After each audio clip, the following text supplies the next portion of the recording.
오늘 본문 빌립보서 2장 5절 보시면 바울은 예수님의 마음을 품으라 이렇게 권면하고 있습니다. 그 말씀이 이렇게 되어 있지요. 5절 말씀입니다. 너희 안에 이 마음을 품으라. 곧 그리스도 예수의 마음이니 그랬어요. 자, 저는 강조하고 싶은 단어가 있는데 마음을 품으라. 이 두 단어를 강조하고 싶습니다. 여기서 이 마음이라고 하는 것은 예수님의 감정이나 예수님의 느낌을 이야기하는 것이 아니죠. 성경에서 마음이라고 할 때는 어떤 사람이 가지고 있는 가장 고상한 정신을 의미하고 아니면 행동의 이유를 의미하고 그 사람이 살아가는 데 있어서 가장 중요한 계획과 목표 또 목적을 의미하는 것이죠. 아울러서 바울은 이 구절에서 이 마음을 품으라 그랬어요. 자, 품는다라는 게 뭐겠어요, 여러분? 혹시 닭이 그 알을 품는 것처럼 생각하는 분이 계실지 모르겠습니다만 이것은 그런 뜻이 아니죠. 선택하라는 말이에요. 자, 여러 개의 마음이 있어요. 여러분들이 살아갈 때 여러 개의 마음이 있는데 그 중에 여러분들은 예수님의 마음을 선택하라는 거예요. 마귀의 마음이 아니고 세상의 마음이 아니고 형의 마음이 아니고 다른 사람의 마음이 아니라 예수님의 마음, 예수님의 정신, 예수님의 태도, 예수님의 행동, 예수님의 행동의 원인을 선택하라는 말이에요. 그것도 어떻게? 적극적이고 능동적으로 그렇게 해야 함을 설명하고 계시는 거죠. 자, 그렇다면 모든 그리스도인들이 품어야 하는 예수님의 마음은 뭘까요? 그것은 겸손입니다. 자신을 낮추는 거예요. 예수님이 어떻게 겸손하셨는지 6절 이하에 나오는데 6절에 따르면 성부 하나님과 지위에 있어서는 동등하시고 본성에 있어서는 동일하셨지만 예수님은 특권을 요구하지 않으셨어요. 예를 들어서 나는 우리 집에 제일 큰 형이야. 그러니 나를 우리 엄마 아빠가 잘해줘야 돼. 니네는 그 다음 밥 먹어. 이런 거를 안 하셨다라는 거죠.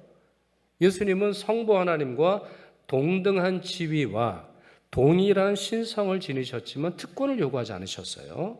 게다가 7절 예수님은 자신을 비워 평범한 사람이 되셨습니다. 왕이 옷을 벗고 그냥 평범한 사람이 되었다라고 하는 거죠. 8절 예수님은 자신을 더 낮추사 십자가에 달려 돌아가셨습니다. 8절 같이 읽겠습니다. 사람의 모양으로 나타나사 자기를 낮추시고 죽기까지 복종하셨으니 그 십자가의 죽으심이라 그랬습니다. 그렇습니다. 예수님은 천사 정도로 낮추신 게 아니에요. 예수님은 평범한 사람들이 경험하는 죽음 정도로 낮추신 게 아니에요. 십자가에서 돌아가실 정도로 낮추셨어요. 십자가라고 하는 것은 지금은 우리의 액세서리죠. 오늘 우리 십자가 목걸이 하고 온 분 계신지 모르겠나요? 아니면 십자가 귀걸이도 있고 아니면은 장신구처럼 많은 사람들이 사용을 하고 있는데 로마 시대에 있어서는 이건 용납하기 어려울 정도로 수치스러운 사형틀을 의미합니다. 그래서 로마 사람들은 십자가라고 하는 단어조차 말하지 않아요. 왜냐하면 십자가라고 하는 건 너무나 끔찍하고 너무나 잔인한 사람을 죽이는 방법이 되기 때문이죠. 이거는 유대인들도 마찬가지인데요. 십자가에 처해진 사람을 하나님의 저주받은 자로 여겼어요. 신명기 말씀 한번 보실까요? 이 말씀도 같이 읽겠습니다.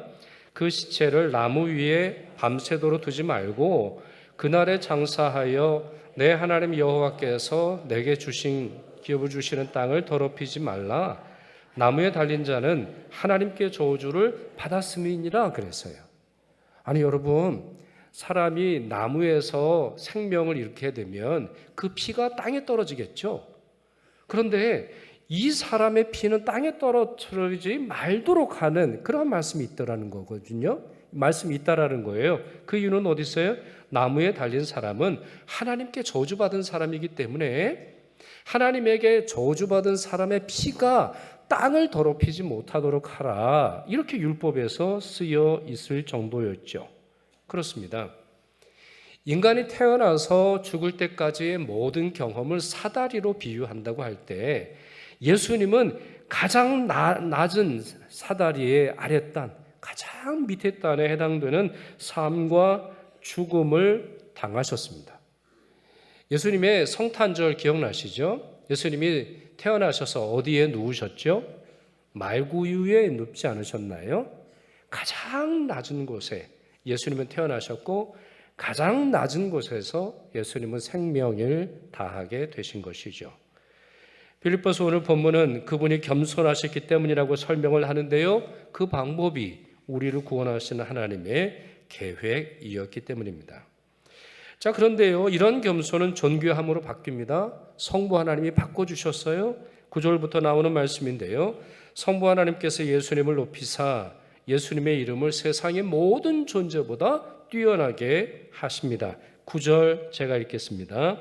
이러므로 하나님이 그를 지극히 높여 모든 이름 위에 뛰어난 이름을 주사라고 되어 있습니다. 자, 이 말씀은 무엇을 의미하는가? 예수님이 돌아가셨지만 성부 하나님께서는 예수님을 3일 만에 부활하도록 하셨죠. 그리고는 40일이 지난 후에 승천하도록 하셔서 하나님의 보좌 우편에 앉으셔서 온 세상을 통치하도록 하신 것이죠. 바로 그것을 의미하게 되는데, 근데 오늘 설교를 제가 길게 할 수는 없습니다만 이거 하나는 여러분에게 꼭 설명드리고 싶어요. 성부 하나님께서 예수 그리스도를 높이셨다라고 하는 말은 예수님의 존재를 높이셨다라고 하는 말이 아니에요. 예수님의 존재, 예수님의 신성을 높이셨다라고 하는 말이 아닙니다. 그분이 아무리 자신을 낮추신다 할지라도, 예수님이 자신을 아무리 낮추신다 할지라도, 그분이 말구유에 태어나셨나요? 그분이 많은 동물도 자기 집이 있지만 집 없이 사셨던 정말 가난하고 사람들이 볼 때는 불쌍하게 사시고 또한 십자가에 달려 돌아가셨다 할지라도 예수님의 존재나 예수님의 신성은 한 번도 사라진 적이 없어요. 그분은 한 번도 하나님이 아니었던 적이 없어요. 그분은 한 번도 거룩하지 않았던 적이 없어요. 그분이 아무리 십자가에 달려 돌아가신다 할지라도 그분은 영원히 세상을 통치하시는 왕이십니다. 그렇기에 성부 하나님께서는 그분의 실추된 이름, 사람들은 그렇게 생각하겠죠? 아, 예수라고 하는 사람은 십자가에 달려 죽은 사람이야. 예수라고 하는 인물은 죄인이야. 예수라고 하는 사람은 끔찍한 죽음을 당한 사람이야. 이렇게 사람들의 기억과 사람들이 부르는 이름을 바꿔주신다는 거예요. 그래서 예수님의 이 존재의 아름다움을 다시 회복시켜 주셨다라고 하는 것이 아니라 사람들로 하여금 예수님을 이제 나의 주인으로 고백하게 하여 예수 그리스도께서 주신 구원의 능력이 그들에게 임하도록 하셨다라고 하는 말입니다. 자, 이것이 바로 예수님의 마음이요, 예수님의 마음에 대한 성부 하나님의 행동인데요. 아쉽게도 그리스도인들 중에서 이 마음이 없이 이 마음과 달리 살아가는 분들이 있어요. 첫째, 어떤 분들은 복종하지 않아요. 어떤 분들은 낮아지지 않아요.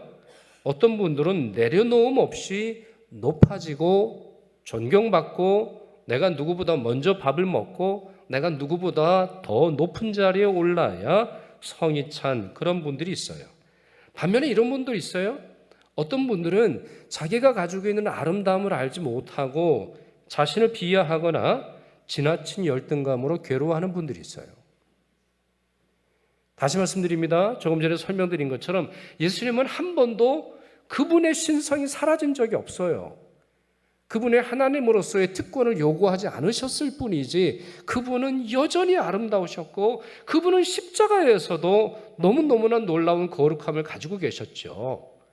그래서 백부장이라고 하는 한 로마 군인은 예수님의 죽음을 보고서 이야, 대단하다. 저 사람이야말로 정말 하나님의 아들이구나. 이렇게 감탄하게 되었던 것이죠. 그렇습니다. 어떤 사람들에게는 보이는 거예요. 부활과 승천만이 아니라 예수님의 죽음을 통해서도 예수 그리스도의 신성이 보이는 법입니다. 진흙 속에 뒹군다 할지라도 다이아몬드는 여전히 다이아몬드 아니에요? 얼마 전에 기사를 보니까 어떤 사람이 길을 가다가 노란 금속을 뭘 주웠어요. 보니까 그게 금덩어리여서 아주 큰 돈을 벌었다. 이런 기사를 읽어본 적이 있습니다. 그렇습니다. 흙 속에 진주가 있는 것처럼 흙 속에 있다고 해서 진주의 아름다움이 달라지지 않는 것처럼 올바른 겸손은 우리의 자존감을 무너뜨리지 않아요. 올바른 겸손은 오히려 내적 기쁨을 줍니다. 내가 예수 그리스도를 닮았다라고 하는 그 사실로 말미암아 오히려 더 큰 기쁨을 가질 뿐만 아니라 더 강하게 하나님을 존중하고 하나님은 그분을 종국적으로 높여주십니다. 바로 이것이 우리가 품어야 할 예수님의 마음입니다. 이러한 겸손을 가진 사람의 특징은 무엇입니까? 작은 일에 감격하는 겁니다. 우리가 요즘 그런 말 하죠. 소확행. 소소하지만 확실한 걸 가지고 행복하다 말하지만 소소한 모든 것이 다 행복합니다. 굳이 명품을 지녀야, 아주 좋은 장난감을 가져야, 아주 좋은 집에 살아야 행복한 것이 아니라 내가 누리는 모든 것이 행복해집니다. 바로 그것이 예수님의 마음을 품은 사람들의 특징인데 그 마음을 우리가 경험하고 그 마음을 새롭게 훈련하고 그 마음을 새롭게 하는 것이 바로 성찬식이라고 볼 수 있습니다. 사랑하는 여러분, 성찬 음식을 보고 집어들고 먹고 삼킬 때 예수님의 겸손한 마음을 여러분 모두 느끼실 수 있기를 바랍니다. 오늘 우리 주일학교 학생들 또 중등부 학생들 우리 같이 예배를 드리고 있는데요. 여러분들이 성찬 음식을 먹을 때 그건 간식이 아니라는 걸 항상 염두에 두십시오. 간식 시간이 아닙니다. 여러분들에게 지금 간식 주기 위해서 예수님의 몸을 상징하는 떡을 그리고 예수님의 죽음을 상징하는 포도 주스를 여러분에게 드리는 것이 아닙니다. 예수님이 얼마나 여러분을 사랑하셨는지 그리고 예수님이 여러분을 얼마나 아끼고 계시는지 여러분들이 예수님에게서 얼마나 소중한 존재라고 하는 사실을 여러분들이 느끼시면 참 좋겠습니다. 마크 레버턴이라고 하는 분의 이야기를 들려드리겠습니다. 이분은 미국의 존경받는 목회자이고요. 아주 유명한 버클리 제일장로교회 담임 목사였던 분입니다. 이분이 영국에서 유학 생활을 했는데 자기의 교수님이 존 스토트였어요. 존 스토트의 조교로서 있었을 때의 일입니다. 마크 레버튼이 한 중요한 일 중에 하나는 매일 아침 11시가 되면 커피를 준비해서 존 스토트에게 갖다 주는 거예요. 존 스토트에게 갖다 주는 겁니다. 자, 그가 커피를 이제 준비를 해서 갖다 주었을 때 존 스토트 목사는 항상 이렇게 얘기를 했다 그래요. 저는 그럴 만한 자격이 없지요. 커피를 갖다 주면 저는 그럴 만한 자격이 없지요. 커피를 갖다 주면 저는 이 커피를 마실 자격이 없지요. 자, 처음에는 그런가 보다 했는데 이 마크 레버튼 목사가 좀 마음이 불편해지기 시작했어요. 아니 어떻게 매주 몇 달이 지나서까지 저는 이 커피를 마실 자격이 없지요. 이렇게 말을 하나 그래 약간 좀 뿔이 났어요. 좀 마음이 불편했어요. 이상한 사람이다 이런 생각을 이제 한 거죠. 그리고 나서는 어느 날 아침 존 스토트가 하던 대로 저는 그럴 만한 자격이 없어요. 이 말을 할 때 마크 레버튼이 다소 무례하게 사실 우리 영국 사람들에게는 아주 어떤 질서와 존경과 또 존경을 표현하는 어떤 표현이 아주 중요한데 자기가 되받아 쳤다 그래요. 뭐라고 말했냐면 충분히 자격이 있으세요. 이 말을 했어요. 그때 존 스토트는 하던 일을 멈추고는 천천히 눈을 들어 아주 진지하면서도 또한 소년 같은 장난기를 담아 대답했습니다. 당신은 아직 은혜의 신학을 바로 이해하지 못하고 있군요.